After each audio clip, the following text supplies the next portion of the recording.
মাঠে ঘাটে হাঁকবো না, গুবার খাবো না, এটা কোনো কথা? আপনারা কি পর্যায়ে নিজেদেরকে নিয়ে গেছেন? সন্ত্রাসবাদী পাঠায় বিশাল বীর পুরুষ। ওই বাবা, ভয় পাচ্ছি, ভয় পাচ্ছি। বিশাল বীর পুরুষ, বিশাল ভয় পাচ্ছি। হ্যাঁ, শেখ হাসিনা, শেখ হাসিনা মামার বাড়ির আবদার। শেখ হাসিনাকে দেব না, শেখ হাসিনাকে দেব না, শেখ হাসিনাকে, শেখ হাসিনাকে ফেরত দেব না, দেব না শেখ হাসিনাকে ফেরত। কি করবেন? ফেরত। সঞ্চালক ময়ূখের সাথে কথা হচ্ছিল, ওইখানে আমাদেরকে করোনা টিকা দিয়েছে এই বিষয়ে। এবার কলকাতার সেই ঘকার সাংবাদিক ময়ূখকে তুলুদুনা করলো তারেক ভাই। তারেক ভাই বলেছেন শেখ হাসিনার সাথে মোদির সাথে বিয়ে দিয়ে দেওয়ার জন্য, কারণ ময়ূখ বলেছে শেখ হাসিনাকে ফেরত দিবে না। তো টকশো সেই একটু ভিডিও দেখবো, পাশাপাশি তারেক ভাইকে প্রশ্ন করা হয়েছিল ভারত যে আপনাদেরকে টিকা ফ্রি দিয়েছে, সেই টিকা কি আসলে ফ্রি দিয়েছিল? এই টিকা বিষয়ে গুরুত্বপূর্ণ আলোচনা করে থাকবে, তার আলোচনা শুনবো। মাঠে ঘাটে হাঁকবো না, গুবার খাবো না, এটা কোনো কথা? আপনারা কি পর্যায়ে নিজেদেরকে নিয়ে গেছেন? সন্ত্রাসবাদী পাঠায় বিশাল বীর পুরুষ। ওই বাবা, ভয় পাচ্ছি, ভয় পাচ্ছি। বিশাল বীর পুরুষ, বিশাল ভয় পাচ্ছি।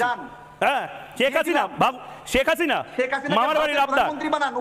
শেখ হাসিনাকে দেব না, শেখ হাসিনাকে দেব না, শেখ হাসিনাকে, শেখ হাসিনাকে ফেরত দেব না, দেব না শেখ হাসিনাকে ফেরত। কি করবেন? ফেরত দেব না। আর আমি বলছি তো শেখ হাসিনাকে ফেরত দেব না, যা ইচ্ছা করেন। জয়দীপ সঙ্গে আরে দেব না ফেরত। আবার আসছেন ঝগড়া করতে। বলছি তো দেব না ফেরত, দেব না শেখ হাসিনাকে ফেরত। জান কি করব আমরা? মোদির সঙ্গে শেখ হাসিনা। আরে আবার মোদির নাম শুনলে গোটা বাংলাদেশ থরথর করে কাঁপে। বাংলাদেশের টিআরপি, জিডিপি সব পড়ে যায়। মোদিতে আসছেন, আগে বলুন শেখ হাসিনাকে দেব না। কি করব? জিডিপি আপনাদের আয় কত? মাথা পিছু আয় কত? আমাদের আয় কত? আমাদের দেশের শাহরুখ খান, আমাদের দেশের শাহরুখ খান আর গায়ক অরিজিৎ সিং মুহূর্তে যে পরিমাণ টাকা কামায়, আর আমাদের বাংলার দেবের সিনেমায় যে আয় হয় গোটা বাংলাদেশের এই মুহূর্তে সেই আয় হয় না বোধহয়। ছাড়ুন, খাদান দেখুন।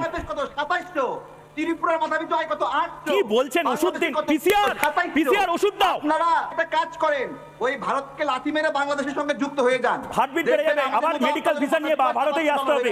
এখানে চিকিৎসা করাতে হবে। টয়লেটে ব্যবহার করতে চান? আমার বাসায় টয়লেট আছে 3টা। কি 3টা? অফিসে একটা বেশি টয়লেট নাই, আপনি দেখান এখন ভিডিওতে। আমার অফিসে এখানে 2টা আছে টয়লেট। অফিসে একটা বেশি টয়লেট নাই। আপনার ওই টয়লেটেই থাকুন, ওই টয়লেটেই ঘুমান। মাফ করুন আমাকে, আপনি ওই টয়লেটেই থাকুন। আপনাদের ডেভেলপমেন্টের ইন্ডেক্স হচ্ছে টয়লেট। আপনার দেশে মিছিল আপনি থাকুন ভালো করে। টয়লেটে একটা বালিশ নিয়ে নিন, একটা কোল বালিশ নিন। তারেক ভাই, একটা কোল বালিশ নিয়ে শুন, টয়লেটে শুয়ে থাকুন। ওই টয়লেটে শুয়ে হিজবুত তাহরিরি আর আনসারুল্লাহ বাংলা নিয়ে শব্দ দেখেন। কি বলবো বলেন? এমন মিছিল বিশ্বের কোথাও আছে? মাঠে ঘাটে হাঁকবো না, গুবার খাবো না, এটা কোনো কথা? আপনারা কি পর্যায়ে নিজেদেরকে নিয়ে গেছেন? টাকা দেই নাই আমরা? কি টাকা দেননি? টাকা আছে, কেন করলেন? টাকা আছে, এত টাকা আছে। পকেটে হাত দিয়ে দেখুন তো, বাংলাদেশের পকেটে হাত দিয়ে দেখুন। মোহাম্মদ ইউনূস নিজে কত টাকা চুরি করে নিয়েছে? আপনাদের বলার দম আছে? ব্যাংকের জন্য কোটি কোটি টাকা নিয়ে নিয়েছে মোহাম্মদ ইউনূস, নিজের ব্যাংকের জন্য কোটি কোটি টাকা নিয়ে নিয়েছে। আপনার বলার দম? শুনুন, সিরিয়াস টপিক। গাজওয়াতুল হিন্দ হ্যাঁ কিনা? গাজওয়াতুল হিন্দের যে স্বপ্ন, সেটা গাজওয়াতুল হিন্দ একটা ভবিষ্যৎবাণী। এই তো হতে আসো বাবা, আপনাদের পরিণাম ভোগ করতে হবে। পরিণাম? গাজওয়াতুল হিন্দের পরিণাম কি? হারবে? আমরা হারবো মানে কে? ভারত হারবে? ভারত হারবে না হিন্দুরা হারবে? ভারত না হিন্দু? ভালো করে বলুন। হ্যাঁ, ঘুম হারাম। আর কি কি হারাম? ঘুম হারাম হয়ে গেছে আপনাদের। কি হয়ে গেছে? শুনুন, আমাদের ঘুম হারাম হয়ে গেলে আমরা ঘুমের ওষুধ খেয়ে ঘুমিয়ে পড়ি। ঘুমের ওষুধ কেনারও টাকা নেই। বাংলাদেশের এই মুহূর্তের যে অবস্থা, আমাদের ঘুম হারাম হলে আমরা ঘুমের ওষুধ খেয়ে ঘুমিয়ে পড়ি। এই মুহূর্তে ঘুমের ওষুধ কেনারও টাকা পায় না। আপনাদের রাজাকে পরাজিত করেছিল 17 জন। আমরা এরকমই, আমরা ভয় পাই না, আমরা সাহসী। বিশাল বীর পুরুষ। আপনারা আমাদেরকে পুরুষ বাসের রোবট নিয়ে, বাসের বন্দুক নিয়ে আসে, আমরা বিতাড়িত করেছি আর জঙ্গি পাঠায়। সঞ্চালক ময়ূখের সাথে কথা হচ্ছিল, ওইখানে আমাদেরকে করোনা টিকা দিয়েছে এই বিষয়ে আলাপ হচ্ছিল। প্রথমত ভারত চিটিংবাজি করেছে, আমাদেরকে 1.5 কোটি টিকা দেওয়ার কথা ছিল, টাকাও অগ্রিম নিয়েছিল। 70 লাখ দিয়েছে, 80 লাখ টিকা সরবরাহ করেনি। চিটিংবাজ ভারত 80 লাখ টিকা সরবরাহ করেনি। আমি একটা নিউজ দেখাচ্ছি, এই যে দেখেন। ওই সময় পাপন লিখেছিল, পাপন বলেছিল টাকা দিয়েছি, টিকা আটকানোর অধিকার নাই সেরামের। হ্যাঁ, টাকা দিয়েছি, টিকা আটকানোর। এই যে টিকা এসেছে 70 লাখ, এখনো 80 লাখ ডোজ টিকা সেরাম ইনস্টিটিউট দেয়নি। সরকারের উচিত এই টিকার জন্য জোরালোভাবে কথা বলা। এইটা নিউজে আসছে। শেষ পর্যন্ত এই টিকা আসে নাই, এবং এই টিকা যে আসে নাই সেই না আসার আগেই ধরা পড়ে যে সেরাম ইনস্টিটিউটের যে টিকা ভারতের, এইটা ছিল ভুয়া টিকা। এটাতে আমি আজকে আমার অডিয়েন্স অথবা আমার ভালোবাসার ভাইরা যারা দেখছেন, অডিয়েন্স বলা না, আমরা তো একটা লড়াই করছি, সেই লড়াইয়ের সহযোদ্ধা যারা দেখছেন, বিভিন্ন মন্তব্য করেন, সবসময় সাপোর্ট দেন, তাদেরকে জিজ্ঞাসা করছি, করোনা টিকা নেওয়ার ফলে ইন্ডিয়ান যে টিকা সেরাম ইনস্টিটিউটের অ্যাস্ট্রোজেনেকা অক্সফোর্ডের, হ্যাঁ, অক্সফোর্ড থেকে অনুমতি নিয়ে ইন্ডিয়া টিকা বানাইছে তাদের প্যাটার্ন নিয়ে সেরাম ইনস্টিটিউট, ওই টিকা দেওয়ার পরে কার কার গায়ে চুলকানি হয়েছে আজকে একটু আমাকে জানান। মানে আমার অ্যাডভোকেসি করার দরকার আছে। যদি আপনারাই ভুক্তভোগী হন, আমার কাছে অসংখ্য মানুষ তারা ফোন দিয়ে বলেছে, মেসেজ দিয়ে বলেছে, ভাই ইন্ডিয়ান টিকাটা দেওয়ার পর থেকে আমার খাউজানি হচ্ছে, চুলকানি হচ্ছে, তারপরে চুলকায় রক্ত বের হচ্ছে, ঘা হয়ে গেছে, এইরকম ভয়ঙ্কর পার্শ্ব প্রতিক্রিয়া। এইটা আপনারা যারা টিকা দিয়েছেন আপনাদেরকেই জিজ্ঞাসা করছি যে আপনারা বলবেন। আমি একটা নিউজ দেখাই, আসেন, এই যে দেখেন, এই তো অ্যাস্ট্রোজেনেকার টিকায় মারাত্মক পার্শ্ব প্রতিক্রিয়া হতে পারে TTS, এবং ভারতের সেরাম ইনস্টিটিউটের এই টিকা উৎপাদনটা বন্ধ করে অক্সফোর্ড থেকে তারা অক্সফোর্ড থেকে প্যাটার্ন নিয়েছিল, এবং প্যাটার্ন নিয়ে সেটা তারা উৎপাদন করছিল ভারতে, এবং সেটার আমি আরেকটা নিউজ দেখাবো আপনাদেরকে, আপনারা দেখলে বুঝবেন, একটা একটা করে সবগুলো দেখাচ্ছি। এই তো এটা হলো, এই তো দেখেন, এবার দেখাচ্ছি, দেখেন এই যে ভারতে করোনার 10 কোটি টিকা ধ্বংস। যখন সেরাম ইনস্টিটিউটের টিকাতে ধরা পড়লো এটা পার্শ্ব প্রতিক্রিয়া হচ্ছে, চুলকানি হচ্ছে, শ্বাসকষ্ট হচ্ছে, এটা সঠিকভাবে তৈরি করা হয় নাই, তখন এটার উপর নিষেধাজ্ঞা আসে এবং বাংলাদেশকে এই টিকার সরবরাহ করতে পারে না। এবং সেই টিকার ময়ূক সাহেব, রিপাবলিক টিভির ময়ূক সাহেব, সেই টিকা পরবর্তীতে সাপ্লাই করেনি, এবং আপনারা হলো সেই চিটিংবাজ জাতি যারা টাকাটাও ফেরত দেন নাই। এটাই বলছিলাম, উনি তো যেটা করে ওনার কথাটা জোরে শোনা যায় আর আমার কথাটা ডাউন করে রেখে দেয়, এবং সারাক্ষণ ফটফট করে ফাটা বাঁশের মতো বাঁচতেছে যে উনি জিতে গেছে বা এরকম। এটা জেতা হারার বিষয় না, ভারত এই টিকা নিয়ে প্রতারণা করেছে।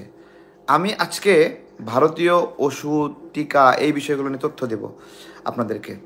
আপনারা কি দেখেছিলেন ভারতের 527টি পণ্য ক্যান্সারের ঝুঁকিপূর্ণ, এবং ইউরোপীয় ইউনিয়নের 27টি দেশে এই পণ্যগুলোকে নিষিদ্ধ করা হয়েছিল। এটা নিষিদ্ধ করার আগে হংকং এবং সিঙ্গাপুর, এই দুটো দেশে ভারতের বেশ কিছু পণ্যে ক্যান্সারের উপাদান পাওয়া যায়, নিষিদ্ধ করা হয়। এবং আরেকটা ধাপে তথ্য দিচ্ছি, আপনারা এগুলো লিখে সার্চ দেবেন যে ভারতের 527টি পণ্য ইউরোপীয় ইউনিয়নের 27 দেশে নিষিদ্ধ, তাদের সেলফ থেকে ইন্ডিয়ান পণ্যগুলো বের করে দিয়েছে। ক্যান্সার আক্রান্ত হওয়ার পণ্য, এগুলো খেলে ক্যান্সার হবে। এবং তারা যে মশলা দিয়েছে সেই মশলাগুলো গোবর এবং গোমূত্রের উপস্থিতি পাওয়া গেছে। এবং পচা রুটি, গমের রুটি, পচা রুটি শুকায়ে সেটাকে ব্লেন্ড করে পাউডার করে মশলার সঙ্গে মিশিয়ে দিয়েছে, কাঠের গুঁড়া মশলার সঙ্গে মিশিয়ে দিয়েছে। আমার এই তথ্যগুলো আপনারা জাস্ট ভারতে ভেজাল মশলা লিখে সার্চ দেন। তারপরে এই যে ডাবর হানি এটা নিয়ে ভারতের গণমাধ্যমে নিউজ হয়েছে, ডাবর হানি বিশুদ্ধ নয়, আর সেই ডাবর হানি বাংলাদেশে দ্বিধার্সে বিক্রি হচ্ছে। হ্যাঁ, ডাবর হানি বিশুদ্ধ নয়, ভারতের গণমাধ্যমে এসেছে, সেটা এখানে দ্বিধার্সে বিক্রি হচ্ছে। এই ভেজালের কারখানা হলো ইন্ডিয়া। হ্যাঁ, আমাদেরকে এটা দেবে না, ওইটা দেবে না। আমি বলি, যখন থেকে গরুর রপ্তানি বন্ধ করছে বাংলাদেশে, 1 বছরও লাগেনি বাংলাদেশ গরু উৎপাদনে স্বয়ং সম্পূর্ণতা অর্জন করছে। আমাদের কুরবানি দেওয়া বন্ধ আছে বলেন? আমরা তো বলছি আমাদের কৃষকরা এখন তো 2 ফসলি পেঁয়াজ করেছে, আগে একবার পেঁয়াজ করতো, এখন পেঁয়াজের সিজনের আগেই একবার পেঁয়াজ চাষ করে ফেলছে, পরে আবার পেঁয়াজ লাগাইছে। এইবার পেঁয়াজের উৎপাদন কমপক্ষে 40 লাখ মেট্রিক টন হবে। আমাদের প্রয়োজন 25 লাখ মেট্রিক টন। হ্যাঁ, 25 লাখ। এবং এখনও এলসি করা পেঁয়াজগুলো মানুষ কিনছে না, কম দামেও কিনছে না। এগুলো আমরা যারা বাংলাদেশের নাগরিকরা আছি আপনাদেরকে বলি, ভারত এমন একটা রাষ্ট্র, আপনারা ইন্ডিয়ান একটা সিনেমা, তামিল সিনেমা আই নামে একটা সিনেমা আছে, আই, এই সিনেমাতে কিভাবে হিরোকে ইনজেক্ট করে ভাইরাস, হ্যাঁ, এই যে চামড়া স্কিন নষ্ট হওয়ার ভাইরাস ইনজেক্ট করে, গোটা গোটা ওঠে এবং পরবর্তীতে সে আবার তাদেরকে ইনজেক্ট করে, এরকম অনেক ধরনের। কোনো একটা দেশে বাস্তবিক অর্থে যদি এই ধরনের ষড়যন্ত্র না চলে, সিনেমা এটা ফুটে ওঠে না। সিনেমা একটা দেশের আয়নার মতো, তার কালচারের আয়না।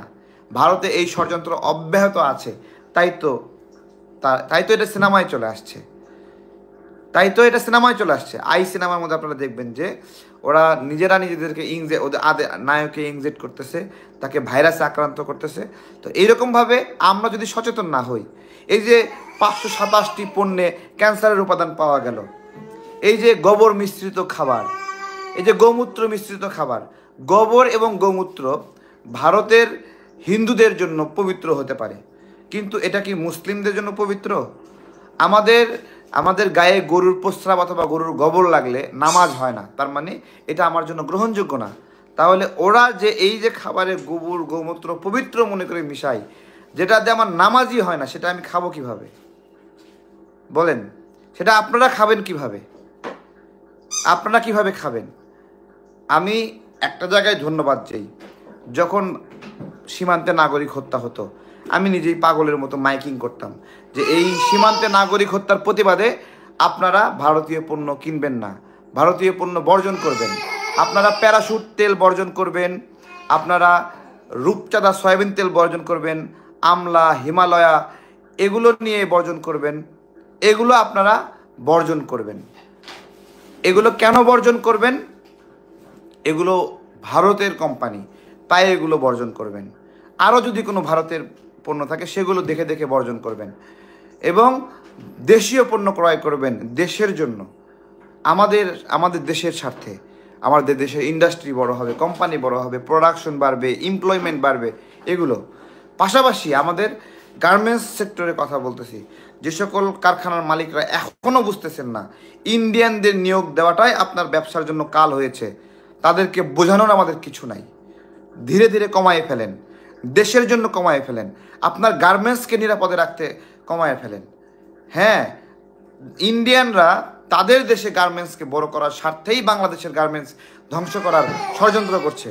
আমি সরকারকে বলবো, আপনারা বলেছেন যে গার্মেন্টসে বিশৃঙ্খলার জন্য ইন্ডিয়ানরা দায়ী। এখন আমার প্রশ্ন, এই ইন্ডিয়ানদেরকে হঠাতে আপনারা কি ব্যবস্থা নিয়েছেন? আপনারা বলেছেন 10 লাখ ইন্ডিয়ান এখানে অবৈধভাবে আছে, বৈধভাবে আরও অনেকে আছে। আমার প্রশ্ন হলো, তাদেরকে সরাইতে আপনারা কি ব্যবস্থা নিলেন? কি ব্যবস্থা নিলেন? এই যে দেধারসে চোরাই মোবাইল আনতেছে ইন্ডিয়ানরা, এখানে এসে বিক্রি করছে। আমি নিজে 12 জন মোবাইল চোরা কারবারিকে ধরিয়ে দিয়েছিলাম। হ্যাঁ, ধরিয়ে দিয়েছিলাম। আমার কথা হলো, এখন এই ধরনের অভিযান চলছে না কেন বলেন?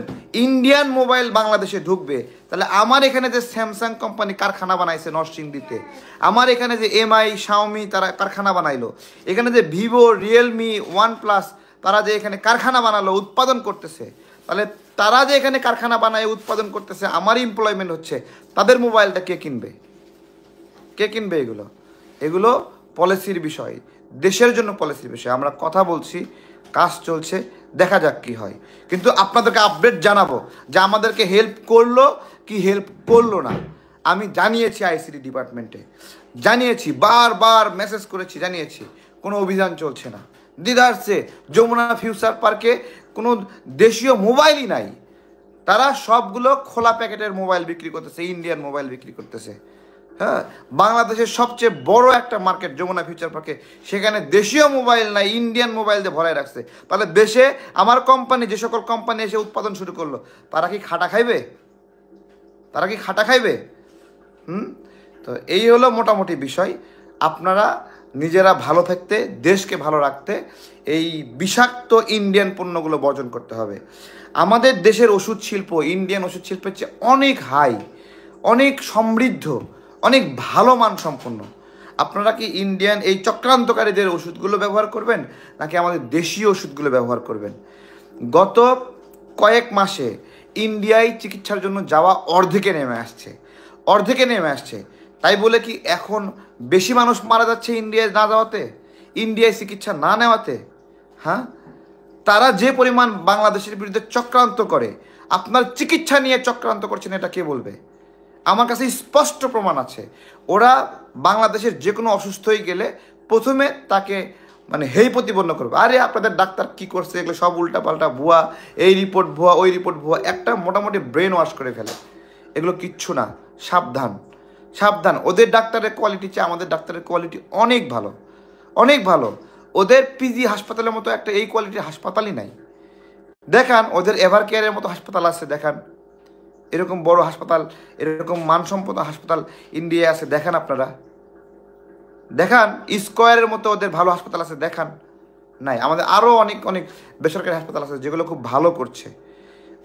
ওই যে মানে ইন্ডিয়ায় যাচ্ছে না তো, বন্ধ আছে। দেশ মানুষ সব মরে যাচ্ছে নাকি? হ্যাঁ, চিকিৎসা নিচ্ছে না। অভ্যাস করেন, দেশের জন্য অভ্যাস করেন। আমি ইন্ডিয়ানদেরকে বলবো যে তোমরা আমাদের বিরুদ্ধে যে ষড়যন্ত্র করছো, মুখোশ উন্মোচন হয়ে গেছে, আস্তে আস্তে সব ক্লিয়ার হয়ে গেছে।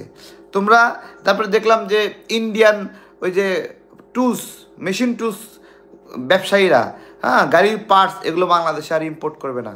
বাবা কইরো না, একটা বছর কইরো না, চুপ করে রাখো। দেখো তোমার এই বাজার বিকল্প কই থেকে কীভাবে আমরা নিজেরা স্বয়ংসম্পূর্ণতা অর্জন করব। আর বাংলাদেশের নাগরিক যারা ভারতে দালালি করছে তাদেরকে বলবো যে দালালি আর করিস না, পিঠের চামড়া থাকবে না। হ্যাঁ, যারা দালালি করবে রাজনৈতিকভাবে, সামাজিকভাবে, পারিবারিকভাবে, অর্থনৈতিকভাবে নানা দিক থেকে তারা হলো তাদের অবস্থা এবং পরিণতি দেখতে পারবে।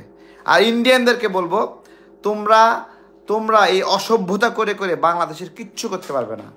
বাংলাদেশ প্রতিদিন শক্তিশালী হচ্ছে। বাংলাদেশ এখন শক্তিশালী না, অনেক আগে থেকে শক্তিশালী। গ্রিক রাজা, রোমের রাজা তারা বলতো তোমরা বাংলাদেশ থেকে কাপড় কেনা বন্ধ করো, একটু কমায় দাও। তোমরা এখান থেকে স্বর্ণগুলো দিয়ে বাংলাদেশ থেকে কাপড় নিয়ে আসতেছো। আমাদের এখানে এই রকম গুডউইল অনেক আগে থেকে এবং যখন বাংলাদেশের মাথাপিছু আয় $600 ছিল, তখন ইন্ডিয়ানদের ছিল 200, 150, 300 ছিল। হ্যাঁ, 300 ছিল। এবং এখন বাংলাদেশের মাথাপিছু আয় কত? $2700। পশ্চিম বাংলার মাথাপিছু আয় কত? $1100। আসামের কত? $8 বা $8.5। ত্রিপুরায় কত? $9। ওরা আমাদের পর্যায়ে মাথাপিছু আয় বানাইতে 1 যুগ লাগবে মিনিমাম। আর তখন আমরা আরও দ্বিগুণ মাথাপিছু আয়ের হয়ে যাব। ওই জন্য বলেছিলাম, ওরা বলে যে আপনার হলো আলু কেন, পেঁয়াজ কেন, এগুলো আমার টাকা আছে আমি কিনি, আমার মনে চাইবে আমি বয়কট করব, আমার ইচ্ছা। টাকা দিয়ে ইন্ডিয়া না দিলে পাকিস্তান দেবে, না দিলে চায়না দেবে, না দিলে রাশিয়া দেবে, না হলে আমেরিকা দেবে, জার্মান দেবে, মায়ানমার দেবে। টাকা আছে ভাই, আমাদের টাকা আছে। বাংলাদেশের মানুষের নিচু মন মানসিকতা নিচু না। আমরা বেশি দাম হলে না খাই থাকি নাকি? আমরা 70 টাকা আলু হয়েছে না খাই আসি, 300 টাকা পেঁয়াজ হয়েছে না খাই আসি, কিনছি না, টিকে আছি না আমরা। আমাদের অভ্যাস আছে।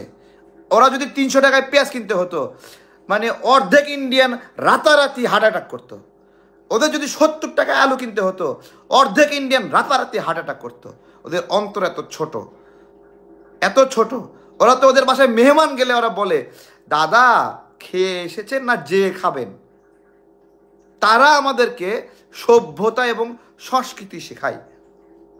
ওয়াশরুম ব্যবহার করা এখনো শেখে নাই। স্লোগান দিচ্ছে মাঠে ঘাটে হাঁকবো না, গুয়ার খাবো না। এইরকম মিছিলও তাদেরকে দিতে হয়। তাহলে তারা আমাদের সঙ্গে বিট দেয়, চ্যালেঞ্জ দেয়। আমরা টক শোতে ডাকসে গেছি, আমাদের কথা ছিল যে ওদের মুখোমুখি দাঁড়িয়ে কিছু প্রশ্ন করতে চাই। সেই প্রশ্নগুলো করার জন্য সেখানে গিয়েছিলাম এবং সেটা করেছি। যে হাসিনাকে নিয়ে ষড়যন্ত্র করছে না, ওইটাই বলছে যে হাসিনাকে দেবে না। আমি বলছি তোরা দিস না, বিয়ে দে, হাসিনারে মোদির সঙ্গে বিয়ে দিয়ে মোদিরে বাপ ডাক আর হাসিনারে মা ডাক। সমস্যা আছে? কোনো সমস্যা আছে? কোনো সমস্যা নাই। হাসিনাকে ইন্ডিয়ার ফার্স্ট লেডি বানায় দেখ, কোনো সমস্যা আছে? কোনো সমস্যা আছে কারো? আপনারা কেউ আপত্তি করবেন? বলেন হাসিনারে দেবে না, তুই লয়ে থাক, উসুম দে, কোলে তুলে নিয়ে থাক, কোনো সমস্যা আছে? আমাদের কোনো সমস্যা নাই, আমরা ভালো আছি। আর সংখ্যালঘু নিয়ে আর ষড়যন্ত্র করতে পারবে না ময়ূকরা। ওই জায়গায় আমরা সিল মেরে দিছি, প্রমাণ হয়ে গেছে। আমাদের বাংলাদেশি হিন্দুদেরকে ইন্ডিয়ায় আটকে রেখে, পাসপোর্ট আটকে রাখা ওরা হলো বক্তব্য নিছে। হ্যাঁ, কত বড় চক্রান্তকারী, কত বড় নোংরা, যা না বাংলাদেশে তা উঠে ধরছে। হিন্দু ভাইদেরকে বলবো, আপনারা যতটুকু কষ্ট পাইছেন, এই যে একটা বিব্রত হয়েছেন, এর জন্য আমরা দায়ী কিনা আপনারা ন্যায় বিচার করেন। আমরা দায়ী নাকি ওই ইন্ডিয়ান গণমাধ্যমগুলো দায়ী? আমরা দায়ী নাকি ইন্ডিয়ান ওই পত্রিকাগুলো দায়ী? সারাক্ষণ উগ্রতা ছড়াই। হ্যাঁ, অথচ কি দেখলাম, ওই যে 3 জন বাচ্চাকে হত্যা করেছে, করে নিজে আত্মহত্যা করেছে। এটা হলো আসামের দিকে, আসামে এই ঘটনা। তারা অভাবে আত্মহত্যা করে, আর বাংলাদেশে এটাকে সংখ্যালঘু নির্যাতন হিসেবে দেখায়। সুনামগঞ্জে অ্যাক্সিডেন্টে মরে গেছে একজন হিন্দু যুবক, সেটাকে দেখাইছে সংখ্যালঘু হত্যা করা হচ্ছে। চিন্তা করতে পারেন, এগুলো চলতেছে। আমরা আমাদের হিন্দু ভাইদেরকে, বৌদ্ধ ভাইদেরকে, খ্রিস্টান ভাইদেরকে ভালোবাসি কিনা এটা আমরা জানি। আমরা অসম্মান করি না, সামনে পড়লে একসাথে বসে কাজ করি, এই পরিবেশ বজায় থাকবে। এইগুলো আমরা সিল মেরে দিচ্ছি, আর উগ্রতা ছড়াতে পারবে না। আমরা সকল ধর্মের মানুষ এক হয়ে এদেরকে প্রতিরোধ করব ইনশাল্লাহ। এবং আর ছাড় না, বাংলাদেশ একটা স্বনির্ভর বাংলাদেশ হবে। ইউনূস স্যার কাজ করছে, ইউনূস স্যারকে আমরা সমর্থন দিচ্ছি।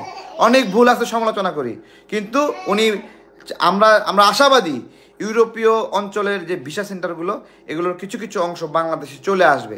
প্রক্রিয়া শুরু হয়েছে, 8টা দেশের ভিসা, অস্ট্রেলিয়ার ভিসা বাংলাদেশ থেকে প্রসেস হওয়া শুরু হয়েছে। হ্যাঁ, আরও ফলাফল থাকবে। ইন্ডিয়ানরা সারা বিশ্বে কেমন জাতি সেটা সবাই জানে, যেখানে যায় সেখানেই প্যাচ লাগায়। একটা অদ্ভুত একটা জাতি, যাদের মানে ওইভাবে তাদের কোনো বীরত্বের গল্প নাই। ইন্ডিয়ানদের কিন্তু বিভিন্ন সিনেমায় বড় বড় গল্প দেখায়, এগুলো কিন্তু সব বানোয়াট, এদের কোনো বীরত্বের গল্প নাই। ওইটাই বলছিলাম যে আমরা স্বাধীনতা পাইছি লড়াই করে, যুদ্ধ করে, কিন্তু ইন্ডিয়ানরা লড়াই এবং যুদ্ধের মধ্য দিয়ে স্বাধীনতা পায়নি। এটা ইন্ডিয়ানদেরকে মনে রাখতে হবে। এটা ইন্ডিয়ানদেরকে তাদের সম্মান আর আমাদের সম্মান আলাদা। আমরা যে এই ভূখণ্ড লড়াইয়ের মাধ্যমে পাইছি, এইটা বিশ্বের অন্যতম সম্মানিত জাতি, যারা যুদ্ধ করে স্বাধীনতা অর্জন করছে। অন্যরকম আমাদের একটা সম্মান আছে। 2টা দেশ স্বাধীনতা অর্জন করেছে। হ্যাঁ, একটা হলো আমেরিকা আর একটা হলো বাংলাদেশ। আর ইন্ডিয়াকে স্বাধীনতা ভিক্ষা দিয়ে গেছে। এইটা ইন্ডিয়ানদেরকে বুঝতে হবে। অনেক পার্থক্য। লড়াই সংগ্রাম, আমাদের মধ্যে যে সাহসিকতা এবং যে জিদ, যে ইমানি শক্তি, এইটা ইন্ডিয়ানদের মধ্যে নাই। বিগত কোনো সময় বাংলাদেশের সাথে কোনো লড়াইয়ে তারা দেখতে পায়নি। হাসিনাকে দাস রাইখা দিনের পর দিন সীমান্তে হত্যা করছে। হ্যাঁ, সীমান্তে হত্যা করছে। আমরা ওইটা এখন মোকাবেলা করার ব্যবস্থা নিচ্ছি। কথা হবে সামনে। বাংলাদেশের নাগরিককে হত্যা করলে ইন্ডিয়ানদেরকে ছাড়া হবে না। এই দেশের ভিতরে কত ইন্ডিয়ান ঘুরতেছে, ছাড়া হবে না। আমাদের নাগরিকদেরকে হত্যা করবে, আরামে থাকতে দেব? কোনো আরাম নাই। সকল রকমের ষড়যন্ত্র অব্যাহত থাকবে ইন্ডিয়ার বিরুদ্ধে, এবং পেরেশান করে দেব। আর ছাড় নেই, আমাদেরকে পেরেশানির উপর রাখবে, পেরেশান করে দেব, কোনো কথা নাই। ভালো থাকবেন, বিদায় নিচ্ছি। আর আমাদের নাগরিকরা দ্রুতই সামরিক ট্রেনিং পাবে। মেজর হাফিজ স্যার বিএনপি থেকে উনি ঘোষণা করেছে, সামরিক প্রশিক্ষণ দেওয়া হবে। বড় দল হিসেবে বিএনপি, জামাত সবাই মিলে আমরা ভারতের আগ্রাসনের বিরুদ্ধে একমত, একসাথে এদেরকে মোকাবেলা করব। অন্যান্য দল, ইন্ডিয়ার বিষয়ে আর মতামত আর ভেদাভেদ থাকবে না। আপনারা একটা সুন্দর বাংলাদেশ উপহার পাবেন। আমি আশা করছি। ভালো থাকবেন, বিদায় নিচ্ছি। লাইভ শেষ হলে সবাই আবার একটা করে মন্তব্য করবেন, যৌক্তিক মন্তব্য এই ভিডিওতে রাইখা দেবেন, একটা করে কমেন্ট করবেন।